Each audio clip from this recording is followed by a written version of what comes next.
오늘도 우리 다음교회 함께 하신 여러분들을 환영하고 사랑하고 축복합니다. 우리 옆 사람에게 인사합시다. 반갑습니다. 환영합니다. 사랑합니다.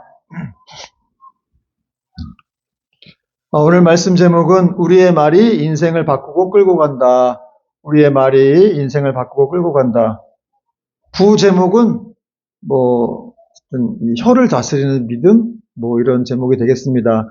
여러분, 혹시 우리가 하루 동안에 얼마나 많은 말들을 하고 살아가는지 아십니까? 조사한 걸 보니까 보통 사람에 따라 차이가 있긴 하고 직업에 따라 또 차이가 있긴 한데 보통 남자들은 1만 6천 개의 이 단어를 말한다고 그래요. 그리고 여자들은 얼마일까요? 네? 두 배까지는 아니고 남자는 1만 6천이고 여자는 2만 5천 정도? 조금 틀린 조사라고도 하긴 하는데 어쨌든 남자보다는 여자가 좀 말을 많이 합니다. 역시 말은 자매들이죠. 그래서 또 하루 종일 만나고 또 이제 자세한 얘기는 집에 가서 전화로 또 한다고도 하는데 그렇습니다. 여러분, 이처럼 우리는 하루에 수많은 이 말들을 하고 살아가죠. 그래서 동료들하고 또 지인들하고 대화를 나누기도 하고 가족들하고 대화를 하기도 하고 또 SNS에서 소통을 하기도 하죠. 카톡으로도 사실 대화를 많이 하잖아요. 댓글을 달기도 하고 심지어는 혼잣말도 많이 합니다. 혼잣말. 그러므로 이렇게 많은 말 속에 살아가는 존재가 바로 우리들이라는 거죠. 여기 중요한 게 있어요. 내가 하는 말이 바로 나를 드러낸다는 거예요. 즉 우리의 말은 우리의 영적인 상태를 드러내는 창문이다 라는 것을 알 수가 있다는 거예요. 그러면 도대체 이 말이라는 게 뭐냐, 그리고 말은 어떤 위력이 있는지를 좀 살펴보겠는데 1절, 2절을 먼저 보세요. 1절 보니까 내 형제들아 너희는 선생된 우리가 더 큰 심판을 받을 줄 알고 선생이 많이 되지 말라. 우리가 다 실수가 많으니 만일 말에 실수가 없는 자라면 곧 온전한 사람이라 능히 온몸도 굴레 씌우리라. 야고보는 먼저 선생이 많이 되지 말라 그런 말을 하고 있어요. 이 선생이란 말의 헬라어적인 원어는 뜻은 뭐냐면 이 영적인 영향력을 주는 사람이에요. 단순한 교사가 아니라 영적인 영향력을 주는 사람들. 그러니까 저와 같은 목회자뿐만 아니라 사실은 이 리더들, 또 부모님들, 또 교사들, 그리고 여러 가지 영향력을 발휘할 수 있는 사람들이 다 선생님이라는 거죠. 근데 그런 사람들에게 큰 심판이 있으니까 선생이 많이 되지 말라고, 많이 가르치지 말라고 얘기를 하는 거예요. 이게 무슨 말이냐면은 말로 사람을 가르치고 이끄는 사람들은 그 영향력만큼 하나님 앞에 더 평가를 받는다는 거예요. 엄격한 기준으로 평가를 받는다. 왜냐하면 선생이라고 하는 사람들은 사실 말만 하는 사람이 아니라 자기의 어떤 이 삶을 보여줘야 되는 사람이기 때문에 그렇지 못하고 자꾸 보여주지 못하면서 남을 가르치려고만 해서는 안 된다는 거예요. 저도 이런 말씀 보면서 참 저에게도 두렵더라고요. 제가 목회자로서 많이 가르치려고 하는 사람이다 보니까 또 여러분도 부모님이니까 자녀들한테 가르치기도 하고 또 이런 회사의 CEO가 되시는 분들도 많이 가르치려고 하는데 사실은 더 중요한 건 우리의 어떤 삶을 보여주는 것이다. 그리고 가르치려는 걸 줄이고 삶을 보여주는 것. 물론 여러분 오늘 2절 말씀처럼 우리가 실수가 많죠. 그렇죠? 실수 안 한 사람이 누가 있겠어요? 그래서 2절에도 보니까 말에 실수가 없는 자면 곧 온전한 사람이다. 이런 말씀을 하고 있거든요. 이 온전한 사람이란 말은 영적으로 성숙한 사람이라는 거예요. 말에 실수가 없는 사람들은 영적으로 성숙한 사람. 그러니까 내가 얼마나 영적으로 성숙한가는 내 말에서 드러나게 된다는 거예요.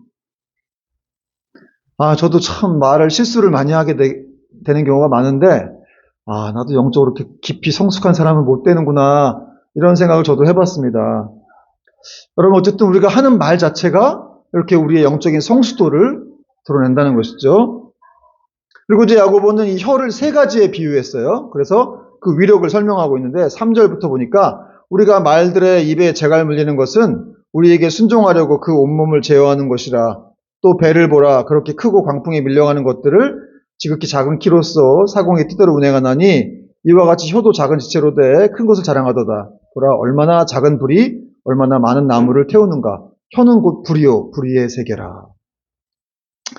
야고보는 먼저 혀를 어디다 비유했어요? 말에 물리는 재갈에 비유했어요. 이 재갈이 작은데 그걸 물려가지고 말을 맘대로 이렇게 그 힘센 말을 맘대로 방향을 틀어서 가게 할 수 있다는 거죠. 그렇듯이 혀도 작은데 그런 힘이 있다는 거예요. 또 혀를 어디다 비유했습니까? 키, 배를 움직이는 키에다 비유를 했는데 여러분 그 배 타보셨죠? 그 안에 선장실 같은 데 가보셨어요? 뭐 가보지는 못하다 할지라도 영상으로도 봤겠죠? 그 선장님이 아주 작은 키를 가지고 뭐 크루즈선 같은 그런 커다란 유람선도 이렇게 방향을 틀어서 움직이기도 하죠.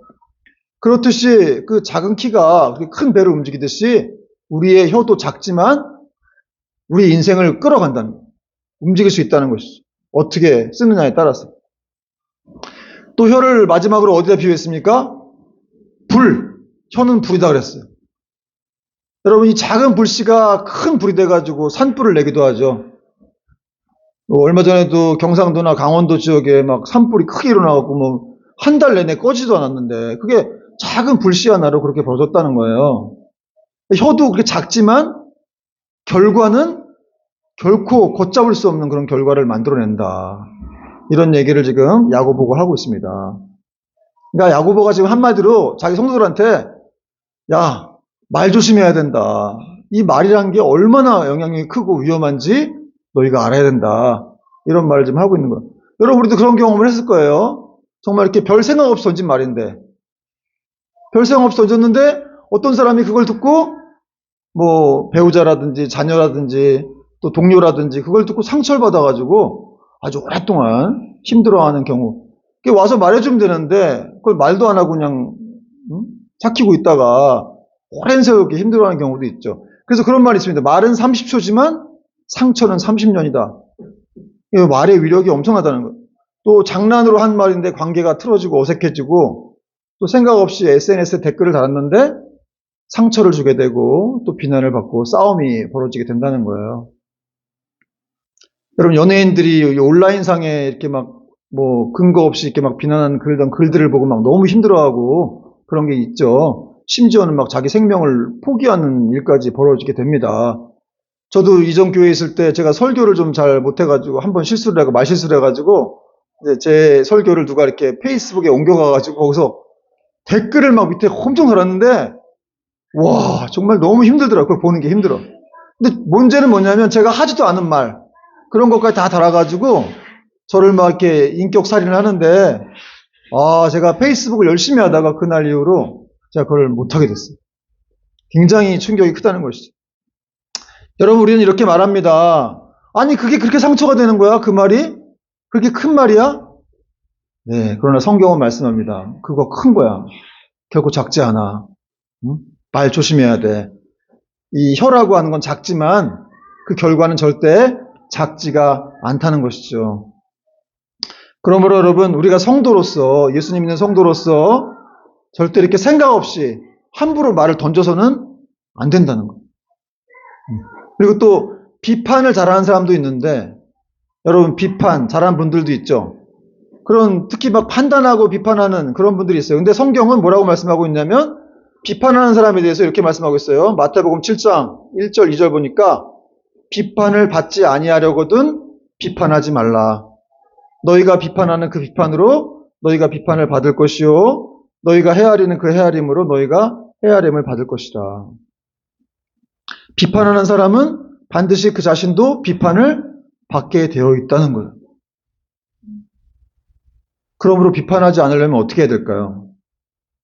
근데 이렇게 말하는 분도 있을 거예요. 아니 비판을 받아야 될 사람도 있지 않습니까? 여기서 말하는 비판은 뭐냐면 이게 남을 깎아내리는 거예요. 뭐 어떤 이 바른 관계를 잡고자 비판하는 게 아니라 뭐 이렇게 남을 좀 이해하지 못하고 남을 깎아내리고 정죄하는 그런 태도. 그런 걸 지금 예수님이 금하신 겁니다. 그래서 비판하지 말라고 한 거예요. 너도 그렇게 정죄받을 수 있기 때문에 비판하지 말라고 한 겁니다. 그러니까 한마디로 나도 죄인이라는 걸 깨닫고 좀 겸손하게 사랑으로 이렇게 말해라. 물론 여러분 자녀가 잘못했을 때 부모가 혼낼 수 있죠. 그런 거 얘기하는 게 아니에요. 그래도 물론 이제 막 사랑으로 이렇게 하긴 해야 되는데, 이렇게 사람들을 일부러 막 깎아내리고 정죄하고 막 그런 사람들이 있다는 거예요. 그런 사람이 되지 말라. 그래서 그런 사람이 안 되려면 어떻게 되냐면 내 눈 속에 있는 들보를 봐야 된다. 남의 눈 속에 있는 작은 먼지와 같은 티를만 막 보지 말고 내 눈 속에 있는 들보. 들보가 뭐냐면 집을 세우는 기둥을 말해요. 그게 눈 속에 어떻게 들어가요? 근데 그게 들어갔다는 거예요. 그러니까 그게 자기 눈 속에 있는데 자기 걸 못 보고 남만 작은 먼지 같은 것만 보고 있다는 거예요. 여러분 참 우리가 이렇게 참 누구를 쉽게 정죄하고 판단하기도 하고 그런 모습이 있죠. 근데 여러분 그렇게 하지 말아야 될 이유를 또 바울이 로마서에서 말씀하고 있는데 로마서 14장 4절 보니까 남의 하인을 비판하는 너는 누구냐? 이 하인이란 말은 다른 사람을 얘기하는 거야. 다른 성도를 얘기하는 겁니다. 남의 하인을 비판하는 너는 누구냐? 그가 서 있는 것이나 넘어지는 것이 자기 주인에게 있음에 그가 세움을 받으리니 그를 세우시는 권능이 주께 있음이라. 그 사람이 하나님께 속해 있다는 거예요. 누구든지. 다른 성도, 다른 사람들이 하나님 거라는 거예요. 그래서 네가 함부로 판단하고 정죄해서는 안 된다는 거예요. 그 믿음이 약하다고 정죄해서도 안 된다는 거예요. 또 하나 10절 보니까 네가 어찌하여 내 형제를 비판하느냐? 어찌하여 내 형제를 업신여기느냐? 우리가 다 하나님의 심판대 앞에 서리라. 왜 비판하지 말아야 됩니까? 정죄하지 말아야 됩니까? 우리가 다 하나님의 심판대 앞에 쓴다는 거예요. 그 사람이 나나 다 동일하게 내가 한 말에 대해서 다 그 심판대 앞에 서서 예전에 했던 말들을 다 이렇게 직구한다. 그런 말씀이 성경에 써 있어요. 그러니까 여러분 우리가 하는 말들이 얼마나 이게 참 다른 사람을 이렇게 세우기도 하고 죽일 수도 있다고 하는 사실. 또 비판은 아닌데 여러분 이런 사람 있죠. 늘 말이 비관적이고 부정적인 사람이 있어요.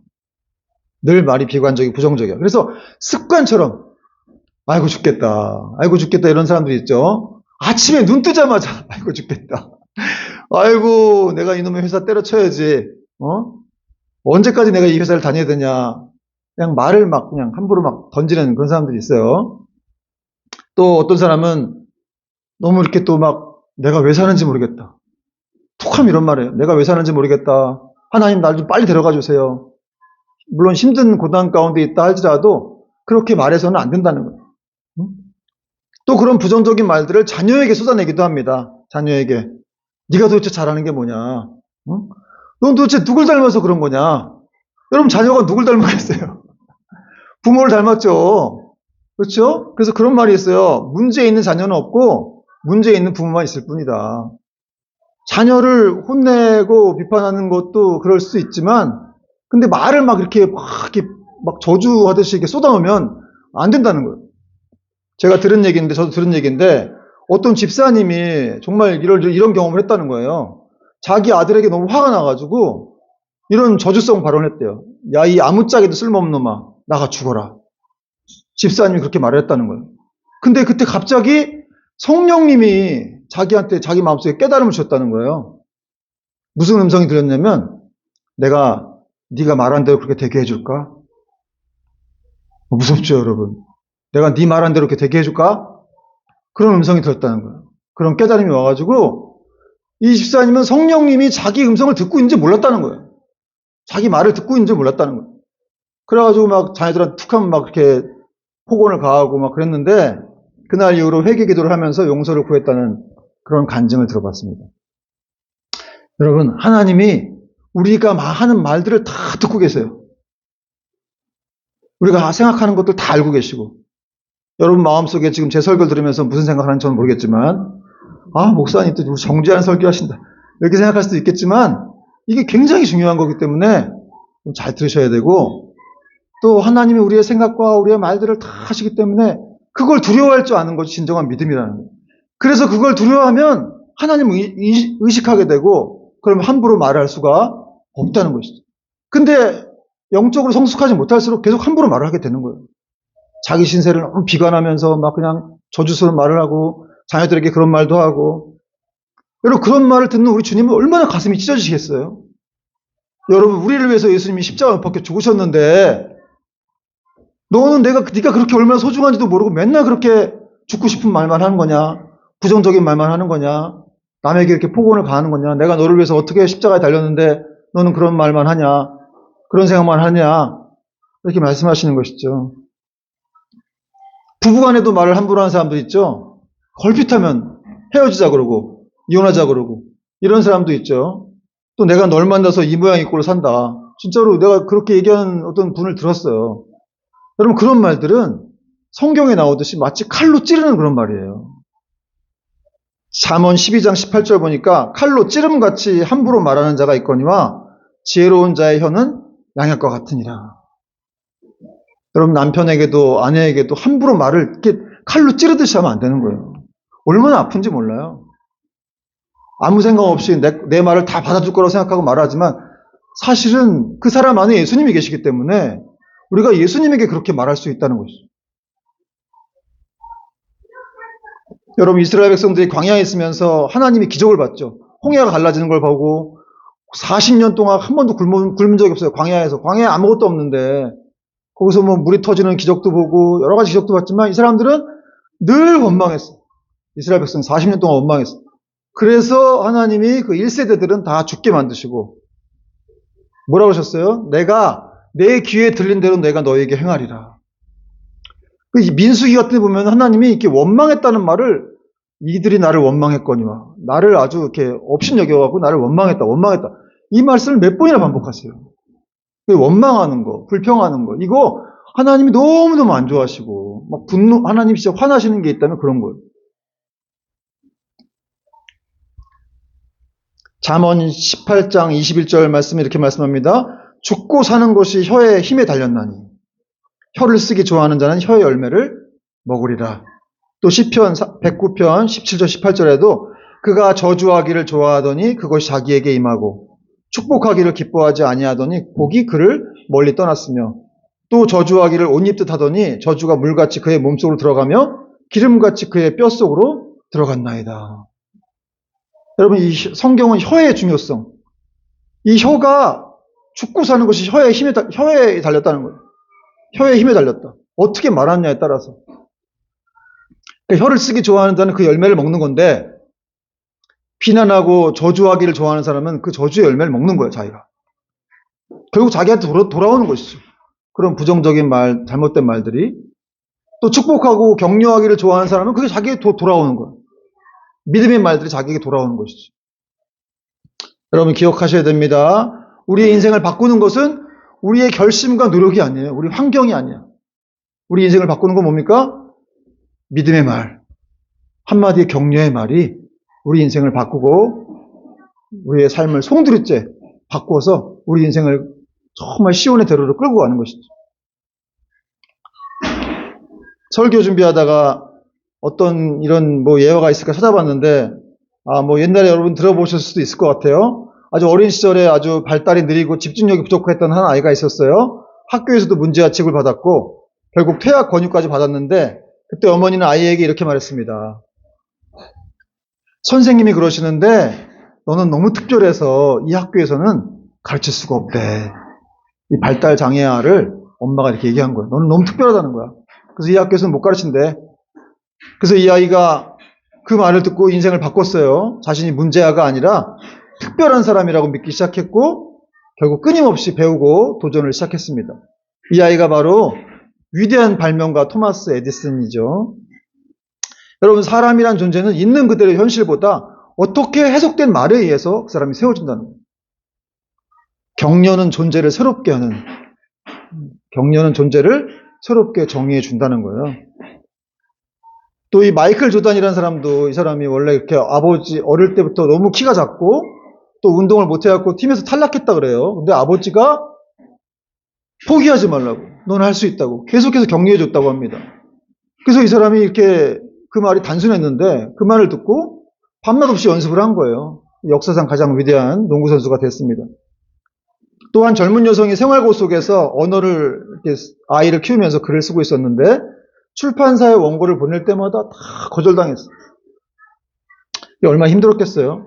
정말 포기하려는 그런 순간이었는데 한 편집자가 짧은 답장을 보냈어요. 메일로.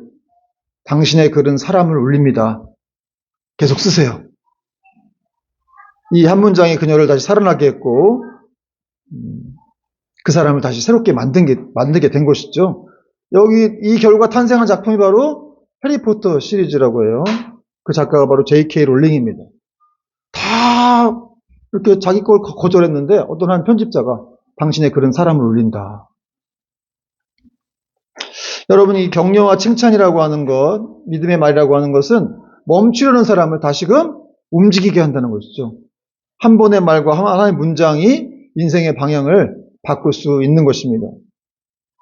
그러므로 사람은 말로 살아나고 말로 죽기도 한다는 거예요. 여러분, 우리나라 속담에도 한마디의 말이 천냥빚을 갚는다라는 말이 있죠. 속담이 있죠. 그래서 사람이 어떤 말을 하느냐에 따라서 정말 이렇게 살리기도 하고 죽이기도 하는 그런 역사가 있다는 거예요. 그러므로 여러분, 사랑하는 여러분, 비난하고 저주하고 막 그런 책망하는 말보다는 축복하고 격려하는 말들을 하기 바랍니다. 그런 말을 습관화하고 일상화해야 돼요. 그걸 훈련해야 돼요. 만약에 꼭 비난하고 싶은 사람이 있다. 그러면 에잇! 이 축복을 받을 놈아. 이 축복을 받을지어다. 이렇게 축복을 선포하세요. 비난하고 싶어도 축복을 선포하시면 그것이 자기에게 돌아온다고 그랬잖아요. 그리고 그 사람에게도 가고 자기에게도 돌아오게 되는 거예요. 여러분, 우리가 던진 한마디가 누구에게는 인생을 다시 시작하게 하는 하나님의 음성이 될 수가 있고 또 누구에게는 인생이 무너지는 마귀의 음성이 될 수도 있어요. 여러분, 그거 아세요? 우리의 입술은 영적인 최전방이에요. 여기에 이 하나님과 마귀의 역사가 이 안에서 일어난다는 거예요. 혀 안에서. 그래서 우리 입술을 제대로 주관하지 않으면 마귀가 이렇게 주관하게 되는 거예요. 여러분, 왜 부정적으로 말하고 맨날 이렇게 저주하고 막 이런 비난성 말을 하겠어요? 그게 성령님의 뜻이겠어요? 하나님은 그렇게 하지 않으시죠. 조급해하게도 하지도 않고 기다리게 하게 하시고, 그러나 마귀의 역사하면 조급해지고 막 이렇게 상처받는 마음으로 다른 사람에게 독을 쏘게 되는 거예요. 우리 입술을 마귀가 주관하지 않도록 여러분 힘쓰기 바랍니다. 근데 오늘 야고보가 충격적인 말을 하고 있는데 혀를 길들일 수가 없다는 거예요. 7절부터 10절 보니까 7절 같이 읽어봅시다. 8절 시작. 여러 종류의 짐승과 새와 벌레와 바다의 생물은 다 사람이 길들일 수 있고 길들여 왔거니와 혀는 능히 길들일 사람이 없나니 쉬지 아니하는 악이요 죽이는 독이 가득한 것이라. 이것으로 우리가 주 하나님을 찬송하고 또 이것으로 하나님의 형상대로 지음받은 사람을 저주하나니 한 입에서 찬송과 저주가 나오는도다. 내 형제들아, 이것이 마땅하지 아니하니라. 여러분, 동물원에서 서커스단에 있는 그런 곰과 사자, 코끼리 조련하는 거 어렵죠. 정말 힘들게 조련하는데 그래도 그들은 길들여지는데 사람의 혀는 길들여질 수가 없다는 거예요.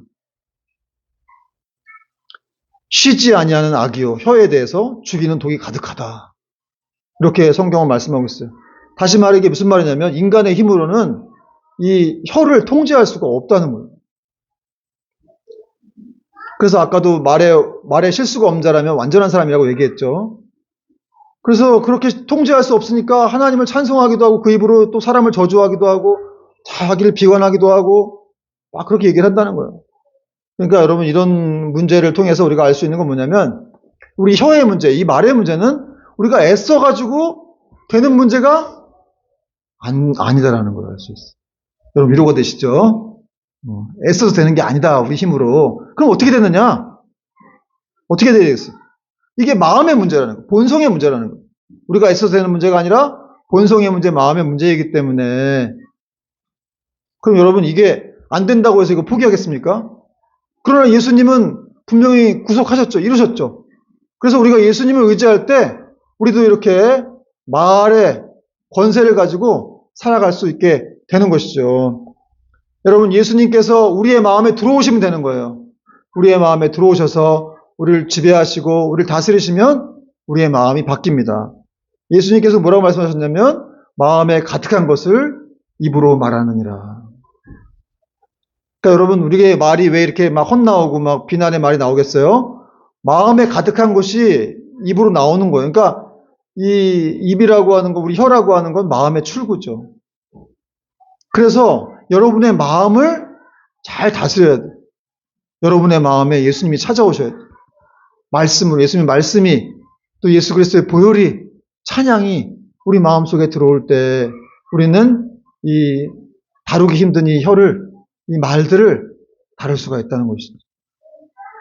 다룰 수 있을 뿐만 아니라 우리는 정말 변화가 되어져서 하나님이 기뻐하시는 사람으로 살아갈 수가 있는 거예요.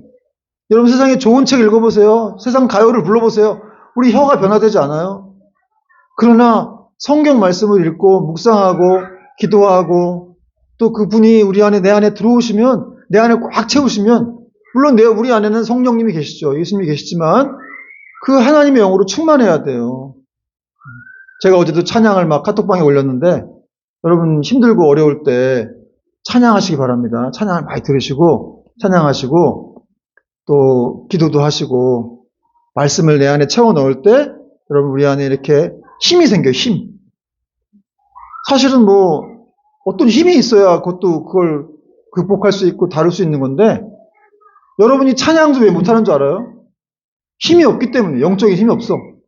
말씀을 못 읽는 것도 영적인 어떤 힘이 없기 때문에 그걸 못하는데 예수님이 내 안에 충만히 채워주고 그분이 우리를 다스리게 되면 영적인 힘이 생겨서 찬양도 힘차게 할 수 있고 기도도 할 수 있고 말씀도 그렇게 선포할 수 있게 되는 것입니다.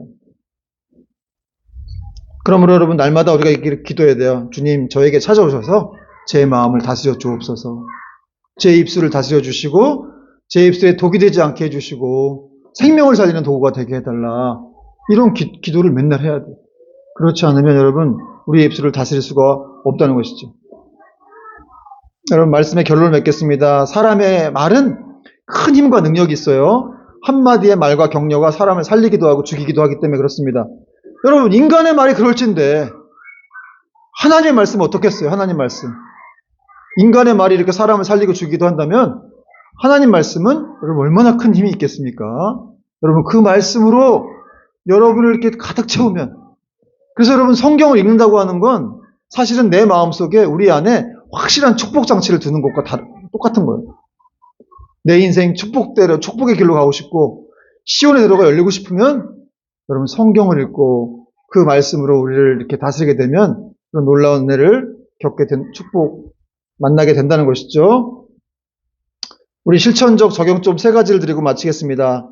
첫 번째, 먼저 말하기 전에 생각하라. 점검하고 생각하라.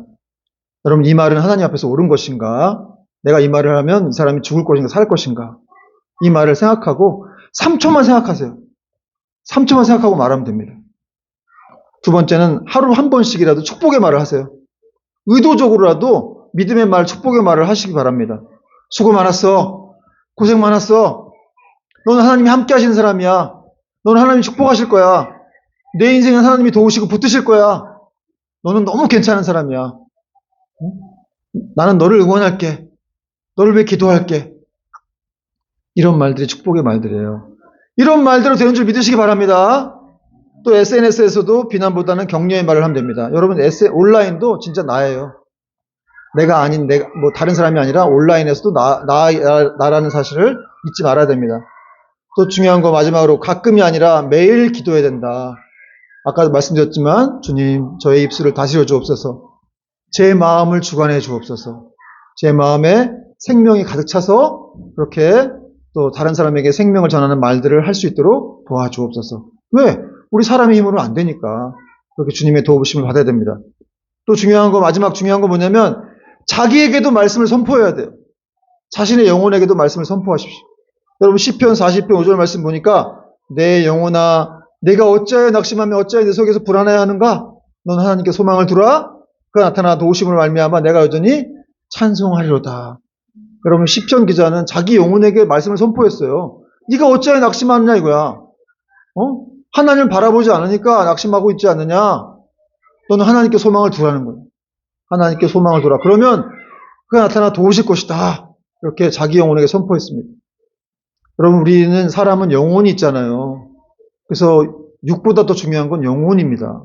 그 영혼에게 여러분 맨날 말씀을 선포하고 그 영혼의 연인이신 주님과 교제해야 되는 거예요. 우리 영혼이 강건해지면 우리 육체는 자연적으로 따라오는 것이죠. 여러분 죽을 때 우리가 영혼이 빠져나가죠. 육체에서 영혼이 빠져나가서 천국으로 가게 되는 것이죠. 물론 마지막 주님이 다시 오시면 우리 육체와 함께 결합하기도 하는데 그 전까지는 우리 영혼만 빠져나가서, 그러니까 이 영혼이 얼마나 중요한지를, 여러분의 영혼에 관심을 가져야 돼요.